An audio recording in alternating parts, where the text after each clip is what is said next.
Assalamualaikum warahmatullahi wabarakatuh.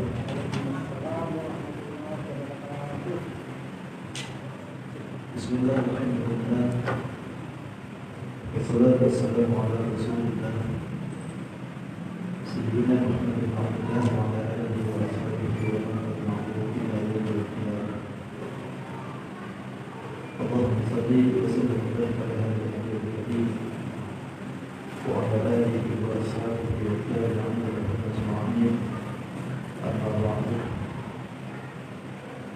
فقد قال الله تعالى في كتابه الكريم وهو أصدق القائلين أعوذ بالله من الشيطان الرجيم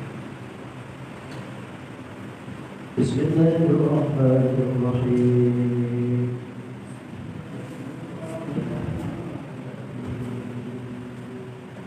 الحمد لله رب العالمين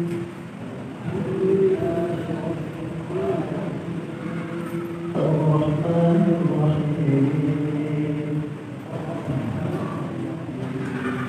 مالك يوم الدين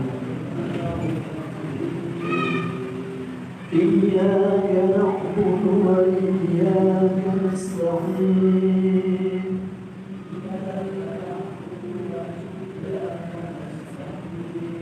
اهدنا الصراط المستقيم صراط الذين أنعمت عليهم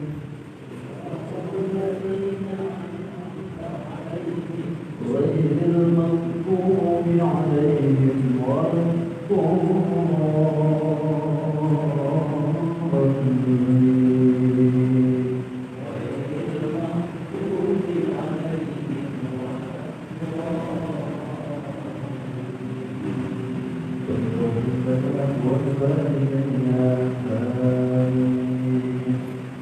Alhamdulillah, segala puji bagi Allah Subhanahu wa taala kembali memberikan kita kesempatan bisa menjalankan sholat maghrib dengan berjamaah. Bila kita lanjutkan sebagaimana setiap hari Senin malam Selasa kita mengadakan ta'lim dan mudah-mudahan kita mengkaji keilmuan, mengkaji isi Al-Quran, mudah-mudahan Allah berikan taufik hidayah dan juga ilmu yang senantiasa bermanfaat.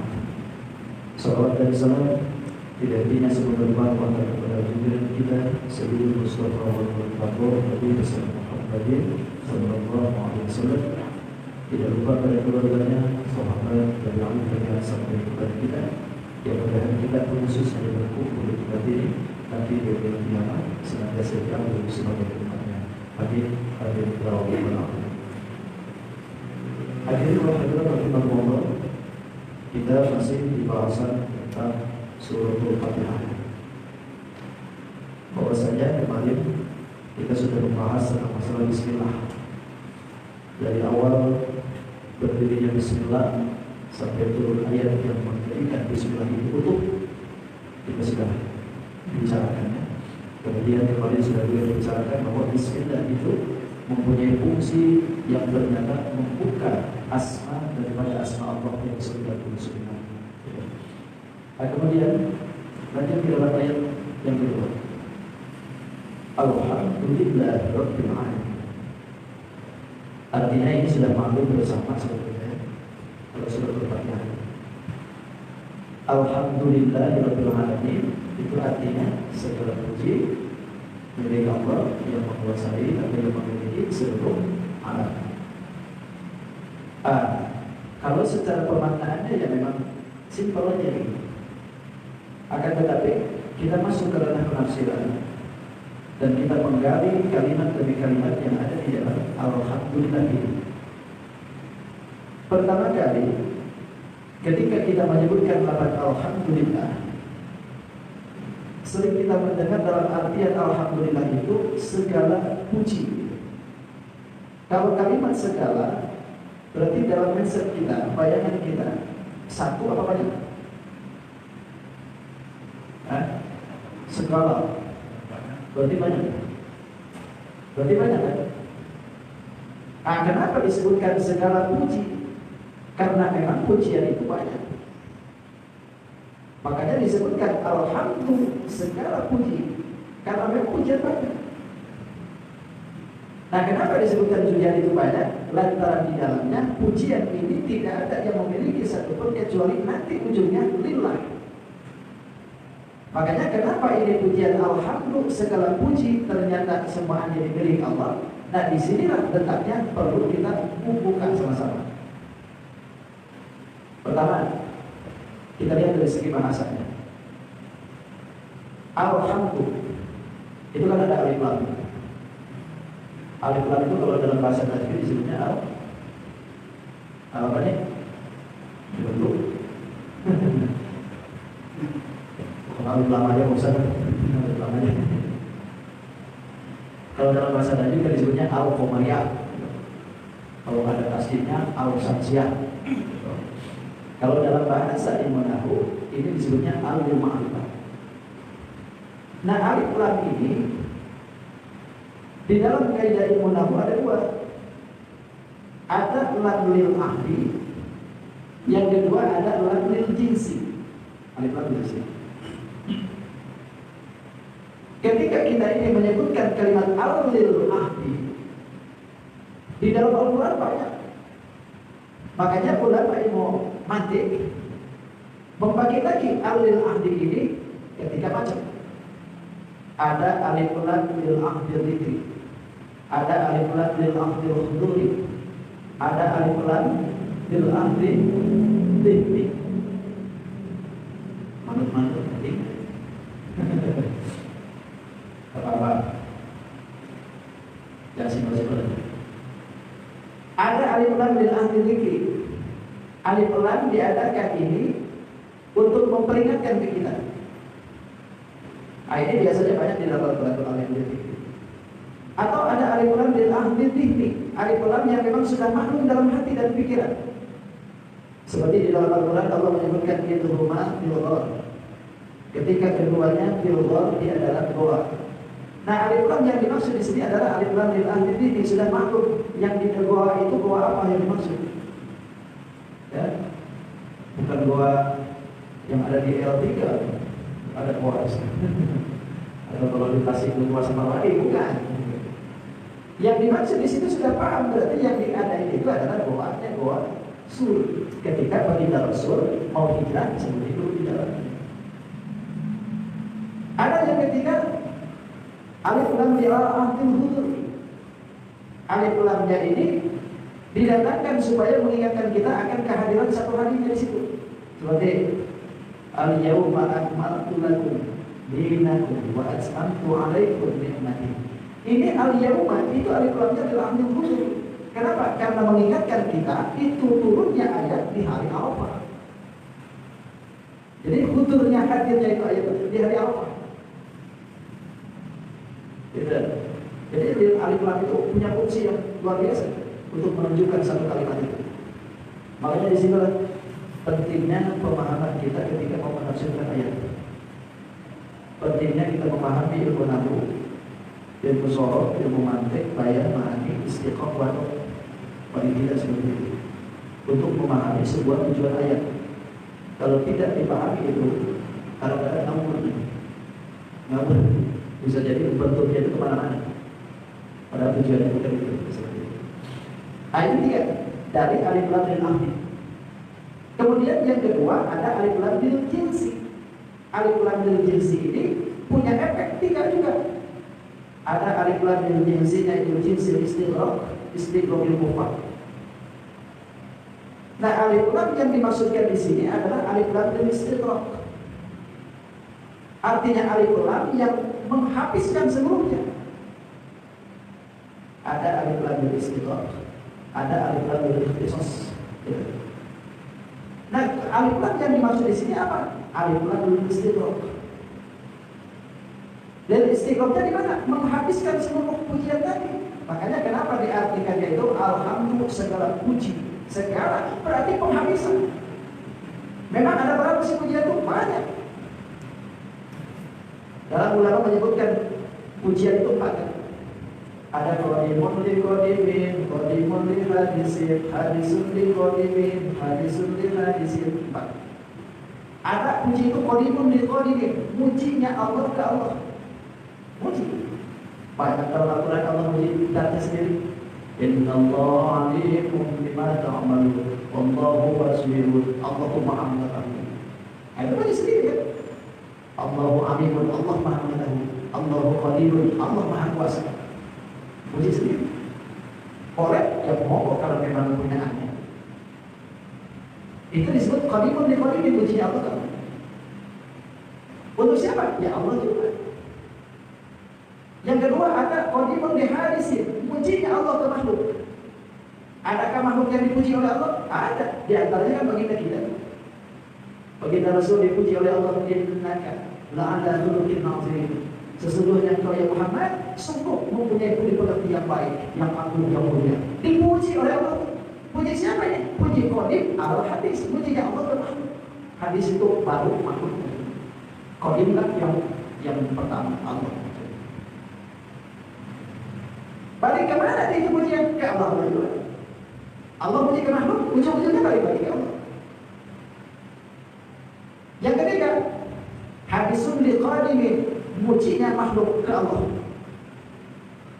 Mana? Ya kita muji ke Allah. Alhamdulillah. Kan begitu? Oh, alhamdulillah. Sehat benar. Itu mujinya kita dengan Allah Tuhan. Balik lagi ke Allah. Kemudian yang ketiga, puji hadis adalah hadis, mujinya makhluk ke makhluk. Mujinya kita pada tangan. Aroma biar tampangnya biar biar tampang banget. Atau dia sendiri lebih cantik pada itu mujinya kita. Muji makhluk ke makhluk. Boleh. Cuma ujungnya segala pujian ini dari Allah ke Allah, dari Allah ke makhluk, makhluk ke Allah, atau makhluk ke makhluk. Jangan lupa lillah. Disandarkan dari lafaz alhamdulillah, ini mempunyai makna lam. Kalau lamnya itu lil ikhtisas, berarti segala puji tertentu untuk Allah. Lam alhamdulillah. Kalau lamnya ini berarti lamnya lil istighraq, berarti segala puji semuanya habis untuk Allah. Kalau lamnya lillah ini berarti lam lil milki, berarti segala puji milik Allah. Jadi untuk kita yang mana? Ayo.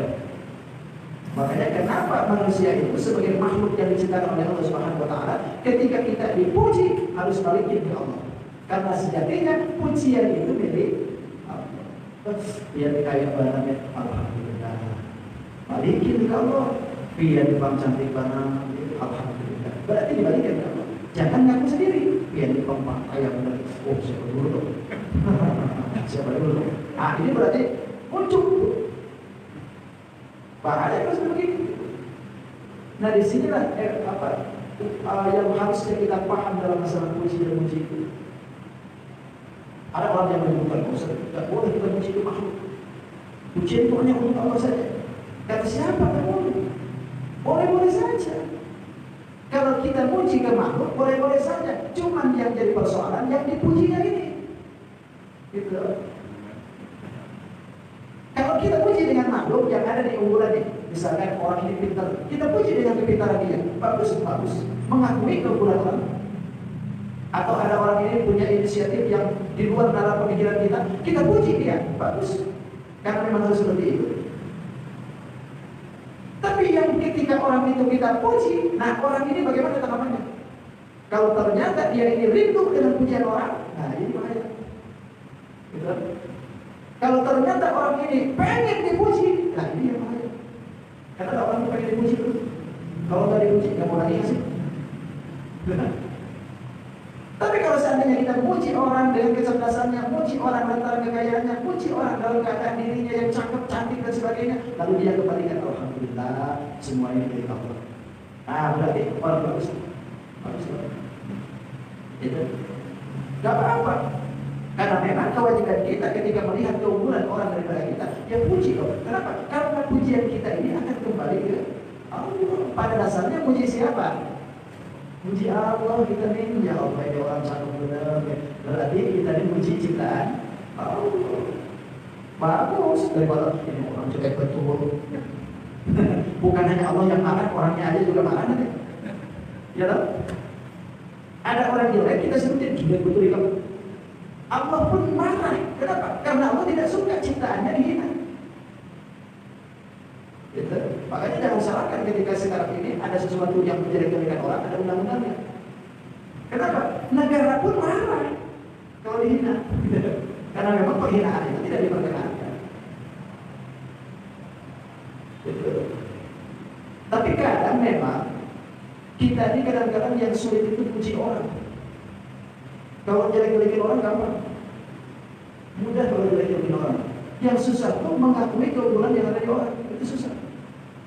Ketika orang punya pemikiran yang bagus, cerdas, luar biasa, kadang-kadang kita berpikiran tak jangan dipakai dia. Kenapa? Lantaran kita menganggap pikirannya harus ada yang dihina, bukan pikiran dia. Jadi berarti tidak mengakui keberadaan pikiran orang. Yang khusus itu memuji. Kalau jelek-jelekin itu udah aja kok. Orang bodoh aja jelek-jelekin alim ulama, banyak tuh. Padahal bodohnya sih dia tidak tahu apa-apa gitu. Tapi kiai sekelas Imam Syafi'i aja dihina-hinanya. Sekelas Imam Ghazali aja dihina-hinanya. Padahal dia itu tidak tahu apa-apa. Kenapa? Lantaran orang seperti ini mudah menjelekkan orang, tapi tidak bisa melontarkan pujian yang ada di kelebihan orang. Makanya susah. Lentur benar lidahku kalau jelekin orang, lentur. Tapi kalau mengakui keberadaan orang, memuji orang, ini mendadak kaku gitu. Kaku gitu. Makanya kita diberikan oleh Allah Subhanahu wa taala ketika Allah Subhanahu wa taala mengetahui makhluknya ini lemah dalam memuji kepada Tuhannya, maka Allah berikan sarannya. Mana? Alhamdulillah. Kita ini sebetulnya sudah diketahui oleh Allah lemah kita untuk memuji Tuhan. Khalaqal insana dha'ifa. Allah ciptakan manusia itu dha'ifa dan keadaan lemah. Termasuk lemahnya kita sebagai insan untuk memuji Tuhan. Dan rata-rata kadang kita ini dikit-dikit puji, dikit-dikit puji, kadang-kadang syukur dengan Tuhan. Masa ya Allah, jualan dulu gak laku-laku ya Allah. Karena kita ini tahu nih, di hadapan Tuhan kita ini lemah memuji Tuhan, maka Allah siapin tuh kalimatnya untuk memuji Allah. Maka Allah berikan alhamdulillah. Segala puji lillahi Allah. Alhamdulillah, segala puji tergantung untuk Allah. Alhamdulillah, segala puji habis semuanya untuk Allah. Itu. Makanya pantas kata Nabi, kullu hamdin lillahi la yadawu bil hamdah bahwa atau bahwa aktar. Setiap segala sesuatu yang baik tidak dimulai dengan kalimat alhamdulillah atau tidak dimulai dengan bersyukur kepada Allah, bahwa maka perkara itu menjadi terputus. Terputus dari apa? Terputus dari barokahnya. Perkara ini baik, tapi tidak ada alhamdulillahnya. Tidak menyebut Allah, tidak memuji Allah. Ini perkara yang baik, hilang barokah. Usaha baik usaha, tapi lupa tidak menyebut kalimat alhamdulillah. Itu hasil usaha kurang barokah. Cirinya kurang barokah, walaupun banyak kurang terus. Apalagi sedikit.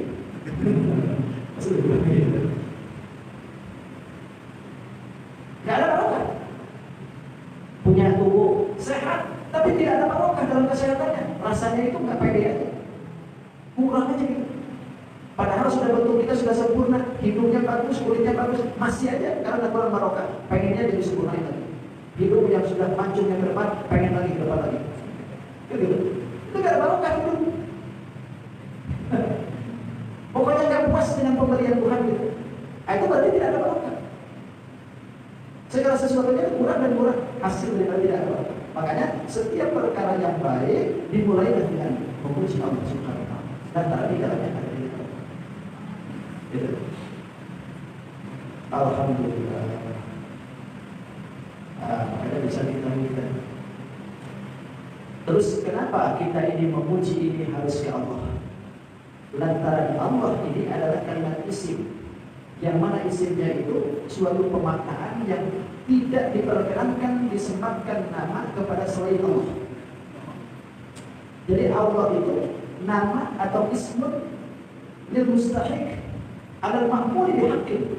Satu nama yang berhak untuk diibadahi namanya Allah. Jadi yang dihaknya untuk diibadahi itu namanya Allah. Tidak boleh ada sesuatu apapun yang diibadahi oleh kita selain nama ini.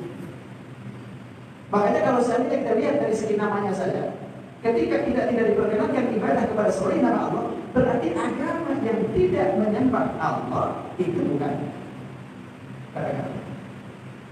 Karena yang berhak untuk disembah itu namanya Allah. Gitu. Maka di dalam Safinah kita disebutkan la ilaha illallah itu al-ma'budu bihaqqin illallah. Yang diibadahi secara hak itu kecuali Allah SWT. Makanya kan kita pun mengucapkan tahlil itu la ilaha illallah. La ilaha, tidak ada ilaha Tuhan illa kecuali Allah. Kalau dibuat banyak berarti itu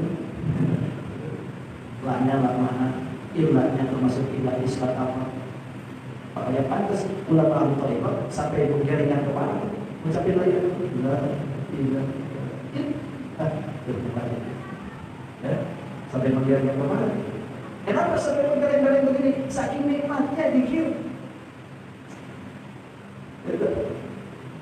Di samping menjalankan tariqah sebagaimana yang diaturkan oleh gurunya, itu juga saking nikmatnya sudah.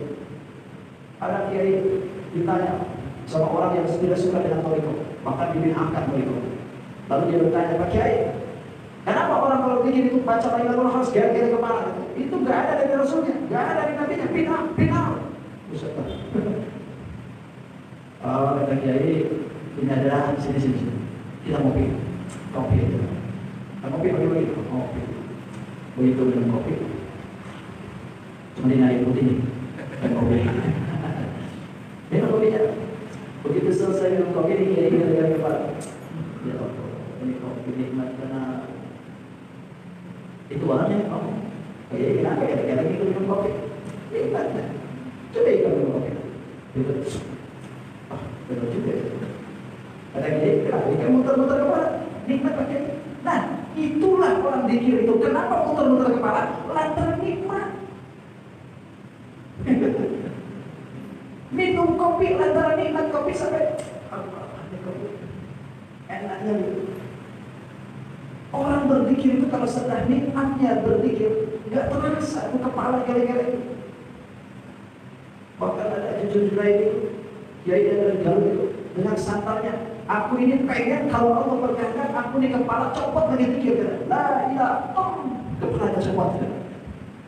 Kenapa? Saking nikmatnya lagi berzikir, nggak apa-apa dah, kepala copot gitu. Gitu. Makanya nikmatnya berzikir itu bukan apa-apa. Lagian kan ada faedahnya juga orang itu. Allah. Kenapa? Karena dia lagi dibikin hati. Kecuali Allah hatinya seperti itu. Nah itu bagian bagaimana. Dan kemudian silakan mau masuk dari mana? Sama dia, sama dia, sebagainya silakan. Yang penting ada gurunya. Dan ada gurunya. Dia memuji, memberi kita. Kalau ada gurunya jangan. Itulah kenapa kita ini disebutkan kalimat alhamdulillah disandarkan kepada lillah, sebab tidak ada semua pujian itu yang balik ke yang lain kecuali harus dengan Allah. Makanya Allah sebutin karena memang lafaz Allah ini adalah satu nama yang berhak untuk diibadahi, namanya Allah. Tidak boleh yang lain. Makanya di lafaz lain itu la ilaha, tidak ilaha Tuhan. Kenapa kalimat ilah ini tidak ada Tuhan? Belum diaku di kalimat ilah. Kecuali diakunya itu nanti setelah illallah baru tuh. Tidak ada Tuhan illallah kecuali Allah. Kalimat ilah tidak diaku Tuhan. Karena kalimat ilah ini masih nakirah, belum makrifat, kecuali nanti setelah illallah. Setelah ilah baru tuh. Kebalikan makrifatnya di situ. Nah, ada dalamnya sih ya. Oh ya, nggak sendiri. Karena memang saya katakan penjabaran Fatihah ini mewakili seluruh ayat yang akan kita kaji ke depan ini. sebelum ke sana kali aja. Apa lama-lama. Guru saya itu kalau jabarkan apa dia itu 6 bulan, 6 bulan baru selesai. Kenapa? Karena ditopang dengan berbagai aspek keilmuan. Nah, kembali kepada yang tadi, kenapa lafaz ilah itu masih dinafikan dengan lafaz la? Karena memang bukan Tuhan. Ilah itu kullu fardin min afradil ma'bud ilahu. Setiap sesuatu perkara yang diibadahi ilahun, itu Tuhan. Jadi kalau masih diibadahi disebut Tuhan, berarti banyak Tuhan. Masih banyak. Makanya Allah sebutin illallah, kecuali Allah. Berarti la nabi ini mengecualikan semua Tuhan yang diakui itu, kecuali nama satu saja, Allah. Gitu. Orang nyembah batu, batu jadi Tuhan. Orang nyembah gunung, gunung jadi Tuhan. Orang nyembah matahari, matahari jadi Tuhan. Orang nyembah bintang, bintang jadi Tuhan. Orang nyembah itu pun jadi Tuhan.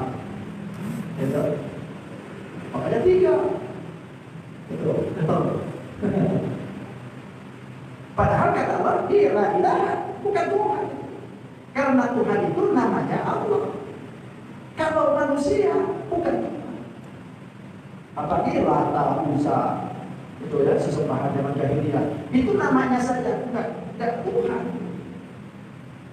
Atau Dewa Brata, Dewa Brahma dan sebagainya. Itu namanya saja orang lokal situ. Sedangkan Tuhan ini memiliki makna satu nama yang menguasai seluruh alam. Makanya Allah sebutin Rabbil Alamin. Tegaskan Allah.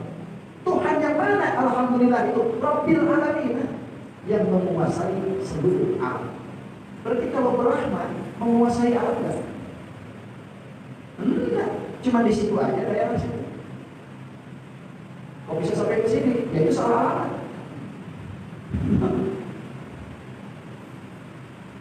Gitu. Nabi Isa, Nabi Musa, Nabi Harun, Nabi Yakub, itu diturunkan di mana? Untuk Bani Israil. Kenapa sampai di sini? Salah alamat. Karena mereka diturunkan oleh Allah khusus untuk kaumnya. Sedangkan bagi Rasul rahmatan lil alamin, bagi rahmat menyeluruh seluruh alam. Berarti bukan jazirah Arab saja, semuanya yang disebutkan alam masuk ranah syariat bagi Rasul Nabi Muhammad SAW. Itu. Makanya ditegaskan lagi oleh Allah, Tuhan yang mana yang mesti dipuji itu? Rabbil Alamin, yang menguasai seluruh alam. Bahkan kalimat Rabbi itu kan bisa banyak. Bisa jadi pemilik, Rabbi. Bisa jadi pendiri, Rabbi. Bisa jadi pengurus, Rabbi. Bisa jadi apa? Dalam kamus suku.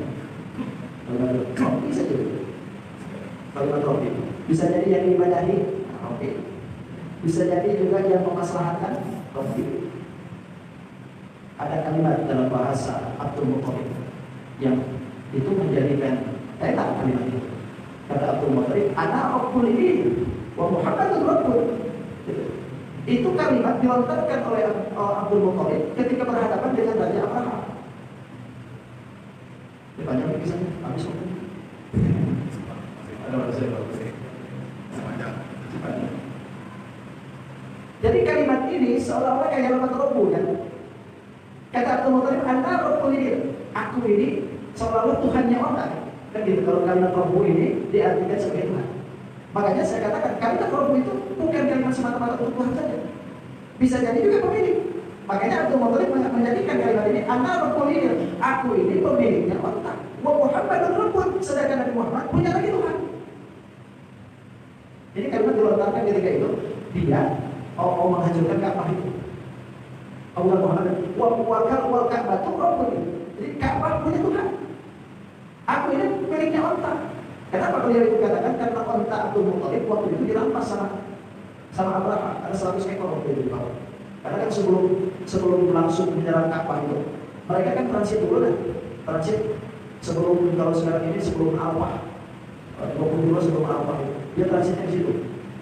Di situ tuh diutus dulu untuk pasukan. Untuk apa?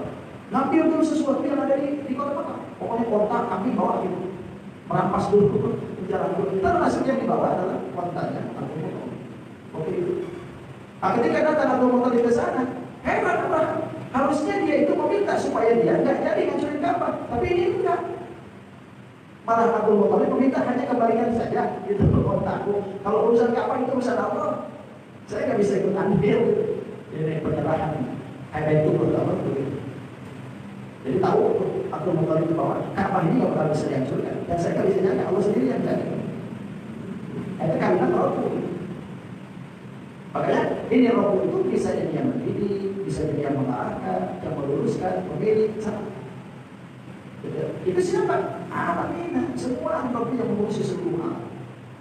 Alam yang mana? Makanya disebutkan kalimat Rabbil Alamina. Alam ini kan jamak. Jamak itu lebih dari dua. Itu jamak. 3, 4, 5, 10 dan sebagainya kan jamak. Jamak apa di sini? Kalau lihat secara kalimatnya ini disebutnya jamak taksir kilah. Kenapa disebutkan jamak taksir kilah? Tidak jamak taksir dari taksir kasrah. Ternyata rahasianya di sini disebutkan bahwa Allah sebutin ini alam ini itu jamak taksir kilah, lantaran walaupun makhluk Allah itu banyak, tapi keagungan di sisi Allah itu kecil. Makhluk Allah kan banyak nih, tapi di sisi Allah itu kecil. Makanya disebut jamak taksir kilah. Jumlahnya sedikit. Padahal banyak. Makhluk Allah sekarang yang manusia saja, ini yang di bumi sekarang ini berapa miliar? Sekarang ini belum kambing, belum onta, belum kuda, belum babi, ayam, pokoknya macam-macam semua. Alam itu apa sih? Belum masih Allah. Setiap segala sesuatu yang bukan Allah itu alam. Termasuk PDKA itu alam.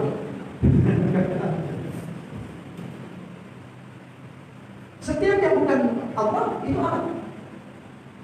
Berarti kita alam kan? Alam. Kenapa disebut kita ini alam? Lantaran kita ini hadas, artinya baru. Setiap yang baru membutuhkan yang memperbarui. Setiap perkara yang baru butuh pada pembaruan. Itu alam disebut. Nah, bisa sudah. Baru lebih alam ya. Betul. Jadi kita di alam. Butuh buktinya kita di alam, butuh pada yang membarukan. Kita beli motor. Itu motor alam. Kenapa? Karena motor butuh diperbarui oleh kita. Suaranya merosot, butuh oleh kita yang dibagusin. Gitu. Motor butuh dijalankan lagi. Nah itu yang membutuhkan itu. Berarti itu adalah alam. Sedangkan Tuhan butuh begitu. Enggak. Gitu. Bagi Allah tidak butuh macam begitu. Allah tidak butuh gaji. Allah tidak butuh pujian. Allah tidak butuh dengan kesenangan yang ada di kita. Itu semua milik Allah. Kalau kita nikmati, cuman Allah minta syukuri. Kalimat syukurnya apa? Alhamdulillahirabbil alamin. Maka ketika kita mengucapkan kalimat alhamdulillahirabbil alamin, berarti kita ini berkaca dengan keseluruhan yang diberikan oleh Allah. Gitu. Baru paham kita ini. Oh, ternyata kita ini tidak ada apa-apanya di sisi Allah. Baru mengucapkan alhamdulillah sekali 2 kali itu belum ada apa-apanya. Dibanding dengan pemberian Tuhan yang sebegian besarnya ke kita. Makanya pantas ada ulama yang ketika meninggal dimasukkan ke dalam surganya Allah protes. Kata Allah, kau masuk ke dalam surga lantaran rahmat kami. Protes. Kenapa? Karena dia menginginkan dia masuk surga lantaran ibadahnya. Kata Allah, kalau memang seperti itu, ayo kita timbang. Ditimbang. Kata Allah, jangan semuanya dah. Kita timbang peramalan itu yang sudah pernah ibadah pada 500 tahun itu, kita timbang dengan 1 biji mata yang kau miliki. Ditimbang, ternyata cuk, 1 biji mata ditimbang dengan ibadah 500 tahun masih gedean sebiji mata. Nggak muat nih, belum sebiji lagi ditimbang. Ini artinya apa? Segala sesuatu yang pernah kita ibadah itu kalau seandainya dihadapkan dengan yang diberikan oleh Allah, yang telah diberikan kepada kita, belum ada apa-apa. Belum ada apa-apa. Ini baru mata sekolah 500 tahun belum bisa menyimbangi, belum sekolah lagi, belum hidup, belum telinga, belum mata, belum tuh berapa ton beras yang dimakan oleh kita. Kita berapa tahun itu? Ada yang sudah 50 lagi? Belum ya? Itu sehari berapa kilo? Kali dulu sekarang, Masya Allah. Gak bisa, makanya pantas kata Allah, wa in ta'udhu ni'matallahi la tuhsuha. Jika kau mau hitung nikmat dari la tuhsuha, tidak akan bisa. Kecuali nikmat secara ijmali baru bisa. Kalau nikmat secara ijmali dua aja, nikmat dunia, nikmat akhirat. Nantilah kita. Nikmat ini salah. Cukup sudah. Alhamdulillah sallallahu alaihi wasallam. Alhamdulillah